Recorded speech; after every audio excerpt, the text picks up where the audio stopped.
Vous devez vraiment faire très attention à ce que vous laissez autour de vous et à ce que vous permettez aux gens de professer dans votre vie. Vous devez faire très attention à cela, n'est-ce pas? Je viens de la voir lors d'un appel où quelqu'un, sans même y penser, a dit quelque chose au hasard, qui était une profession sur ma vie, n'est-ce pas?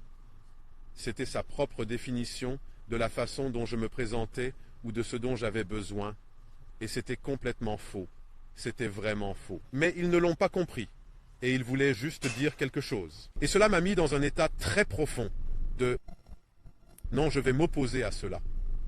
Car ce que j'ai compris, c'est que dans ces moments où quelqu'un dit quelque chose qui n'est pas en accord avec votre cœur, si vous ne vous y opposez pas, si vous ne le rejetez pas au détriment de la personne, vous acceptez cette profession dans votre vie.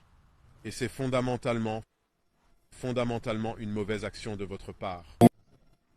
Cela arrive tout simplement, et cela arrive tout le temps, parce que plus on parle à des gens, plus ils essaient de faire cela, de tirer une conclusion dans leur esprit, et de penser que parce qu'ils ont tiré cette conclusion, ils peuvent la mettre sur le dos de l'autre. Parce qu'ils ont fait cette conclusion, ils peuvent vous la mettre sur le dos. Rejetez cela à chaque fois. Et croyez-moi, chaque fois que cela se produit, ce n'est pas parce que la personne le fait volontairement ou intentionnellement. Parfois c'est le cas, la plupart du temps, ce n'est pas le cas. Ou intentionnellement, parfois c'est le cas, la plupart du temps, ce n'est pas le cas. C'est simplement la façon dont ils voient le monde, et la façon dont ils vous voient dans ce monde.